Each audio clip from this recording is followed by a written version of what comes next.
Alors, bienvenue chez mes des petits cœurs. Aujourd'hui, je ne suis pas à la maison, comme vous pouvez le constater. Et voici le mois d'avril qui est en train de tirer à sa fin. Et avant qu'il ne finisse, j'aimerais vraiment partager avec vous les instants forts que j'ai vécu avec ma maman. Parce que ce mois d'avril, c'était le mois de sa naissance. Elle est née le 1er avril 1945, à peu près. Dans son acte de naissance, c'était marqué né vert. Donc voilà, chaque fois que je passais du temps avec elle, généralement c'était dans l'après-midi, et elle aimait bien lire sa Bible. Et quand elle lisait la Bible, elle m'appelait toujours, chaque fois qu'un passage la marquait. Et c'était souvent le passage de Matthieu 25, à partir du verset 30. Ça la touchait profondément, ça la marquait, et je vais le lire avec vous. Donc le voilà dans mon ordinateur. Lorsque le Fils de l'homme viendra dans sa gloire avec tous les anges, il s'assiera sur le trône de sa gloire. Toutes les nations seront assemblées devant lui. Il séparera les uns d'avec les autres, comme le berger sépare les brebis d'avec les boucs. Et il mettra les brebis à sa droite et les boucs à sa gauche. Alors le roi dira à ceux qui seront assis à sa droite, « Venez, vous qui êtes bénis de mon Père, prenez possession du royaume qui vous a été préparé dès la fondation du monde. Car j'ai eu faim et vous m'avez donné à manger, j'ai eu soif et vous m'avez donné à boire, j'étais étranger et vous m'avez accueilli, j'étais nu et vous m'avez vêtu, j'étais malade et vous m'avez visité, j'étais en prison et vous êtes venus vers moi. » Les justes lui répondront, « Seigneur, quand avons-nous vu avoir faim et t'avons-nous donné à manger, ou avoir soif et t'avons-nous donné à boire? Quand avons-nous vu étranger et t'avons recueilli, ou nu et t'avons-nous vêtu? Quand avons-nous vu malade ou en prison et sommes-nous allés vers toi? » Et le roi leur répondra, « Je vous le dis en vérité, toutes les fois que vous avez fait ces choses à l'un de ces plus petits de mes frères, c'est à moi que vous les avez faites. » Exactement, ça c'était son passage biblique préféré. Elle le lisait tout le temps. Et elle me disait, elle ne veut pas se placer un jour devant le Seigneur et que Jésus la regarde et qu'il lui dise, « Écoute, j'ai eu faim, tu ne m'as pas donné à manger. J'ai eu soif, tu ne m'as pas donné à boire. J'étais nue, tu ne m'as pas vêtue. J'étais en prison, tu ne m'as pas rendu visite. J'étais malade, tu n'es pas venu me voir. » Elle dit non, elle n'aimerait pas que ça lui arrive un jour. Le jour où elle se tiendra devant Dieu.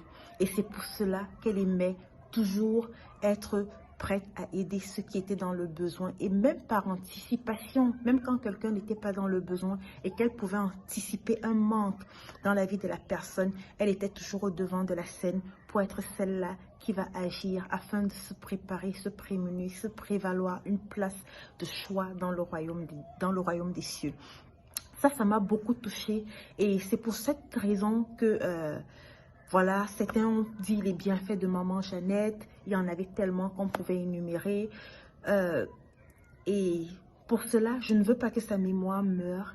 Et je veux bien qu'on continue avec une fondation qui sera l'incarnation, qui sera la réflexion de sa personne. Parce que quand les gens étaient malades, elle allait toujours les voir. J'ai des photos, des images des personnes malades qu'elle allait rendre visite.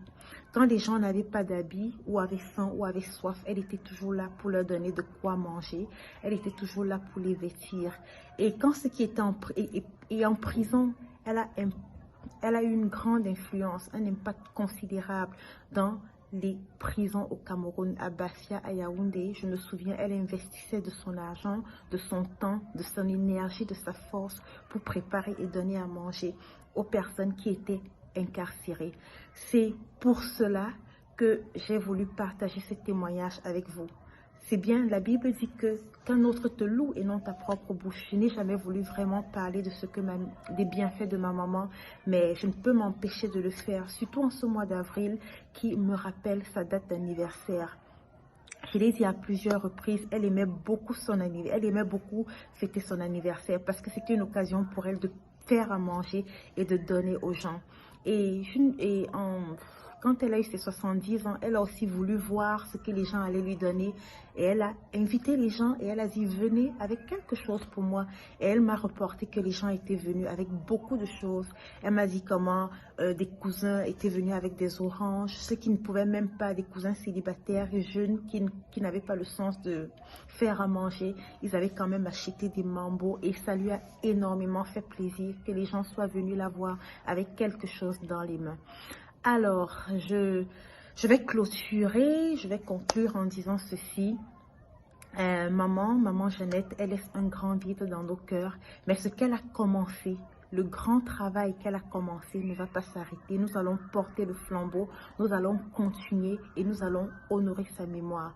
Maman, tu continues de vivre dans nos cœurs. Nous t'aimons très fort.